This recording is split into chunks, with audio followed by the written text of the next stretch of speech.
क्या होगा जब एक भूखा मगरमच्छ अपनी आखिरी चाल चले और सामने हो एक चालाक गीदड़, दोस्ती, धोखा और एक ऐसी गलती जो सब कुछ बदल दे। आखिर कौन जीतेगा इस दिमाग के खेल में? जानने के लिए वीडियो अंत तक देखो और ऐसे ही कहानियों के लिए लाइक और सब्सक्राइब जरूर करो। बहुत समय पहले घने जंगल के बीच एक गहरा और रहस्यमयी तालाब था। दिन में वह शांत लगता, लेकिन रात होते ही उसके आसपास अजीब सी खामोशी छा जाती। हवा भी जैसे धीरे चलती, मानो कुछ छिपा हो। उस तालाब में एक मगरमच्छ रहता था। वह ताकतवर था, लेकिन उससे भी ज्यादा खतरनाक थी उसकी आदत, लालच। धीरे धीरे उसने तालाब की सारी मछलियां खा लीं। अब पानी में न हलचल थी, न जीवन। उसी तालाब में एक कछुआ भी रहता था। वह शांत, समझदार और दूरदर्शी था। उसने कई बार मगरमच्छ को समझाया था, मित्र, इतना मत खाओ, कल का भी सोचो। लेकिन मगरमच्छ ने कभी नहीं सुना। अब हालात बदल चुके थे। मगरमच्छ कई दिनों से भूखा था। उसका शरीर कमजोर हो रहा था और उसकी आंखों में बेचैनी बढ़ती जा रही थी।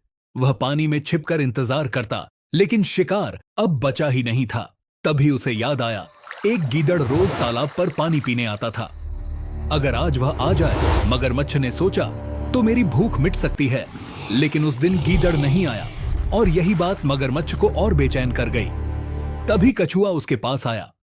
तुम परेशान लग रहे हो? उसने पूछा। मगरमच्छ ने धीमी आवाज में कहा, मैं भूखा हूं, बहुत भूखा, और अब मेरे पास कोई रास्ता नहीं है। कुछ पल खामोशी रही। फिर मगरमच्छ ने धीरे से कहा, अगर गीदड़ यहां आ जाए तो मैं उसे पकड़ सकता हूं। कछुआ चुप रहा। उसे पता था कि गीदड़ साधारण नहीं है, लेकिन फिर उसने कहा, एक तरीका है, लेकिन उसमें जोखिम है। मगरमच्छ की आंखों में चमक आ गई और यहीं से शुरू हुआ एक ऐसा खेल जिसमें दांव पर था जीवन। कछुए ने अपनी योजना धीरे धीरे बताई। तुम मरने का नाटक करो, उसने कहा। मैं गीदड़ को यहां लाऊंगा। जब वह निश्चिंत हो जाएगा, तभी तुम हमला करना। मगरमच्छ तुरंत तैयार हो गया। वह तालाब के किनारे आकर बिल्कुल स्थिर लेट गया।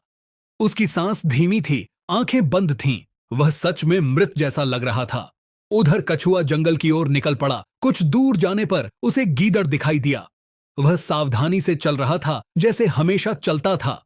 कछुआ तुरंत रोने का नाटक करने लगा।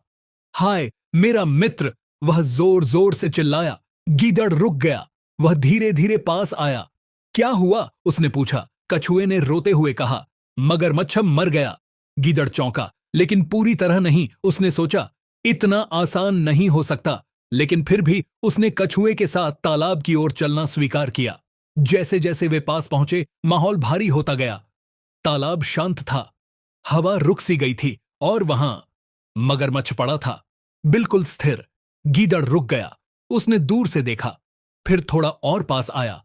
लेकिन उसके मन में एक सवाल उठ रहा था, क्या यह सच में मर चुका है या यह सिर्फ शुरुआत है? गीदड़ अब मगरमच्छ के करीब था। उसकी आंखें हर छोटी चीज पर ध्यान दे रही थीं। सांस, त्वचा, हलचल, सब कुछ। कछुआ बोला, आओ अंतिम संस्कार कर दें। लेकिन गीदड़ नहीं हिला।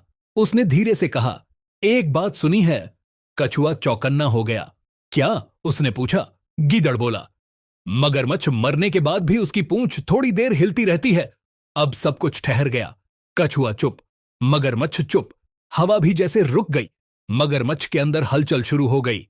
अगर मैं नहीं हिला तो शक होगा, अगर हिला तो पकड़ लिया जाऊंगा। एक पल, दो पल, और फिर उसने अपनी पूंछ हिला दी। बस इतना ही काफी था। गीदड़ जोर से हंसा और पीछे हट गया। मुझे पता था, वह चिल्लाया। मगरमच्छ ने आंखें खोल दी। सब खत्म हो चुका था। गीदड़ बोला, तुम दोनों मुझे मूर्ख बनाना चाहते थे, लेकिन चालाकी में अभी बहुत पीछे हो। और वह तेजी से जंगल में गायब हो गया। कछुआ गुस्से में था, मगरमच्छ शर्मिंदा, और तालाब फिर से शांत हो गया। उस दिन के बाद सब बदल गया। मगरमच्छ अब चुप रहने लगा। वह पहले जैसा घमंडी नहीं रहा। उसने अपनी गलती समझ ली थी। कछुआ भी अब उसे डांटता नहीं था, बस देखता था कि क्या वह सच में बदला है।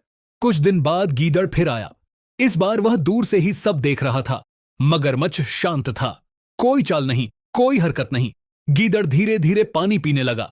मगरमच्छ ने उसे देखा, लेकिन कुछ नहीं किया। कछुए ने पूछा, तुमने मौका क्यों छोड़ा? मगरमच्छ बोला, क्योंकि हर बार चाल नहीं चलनी चाहिए। मैंने पहले ही अपनी गलती की कीमत चुका दी है। गीदड़ ने यह सुना, वह मुस्कुराया। अब तुम समझदार हो गए हो, उसने कहा, और फिर वह चला गया। तालाब शांत था, लेकिन इस बार उस शांति में डर नहीं, समझ थी।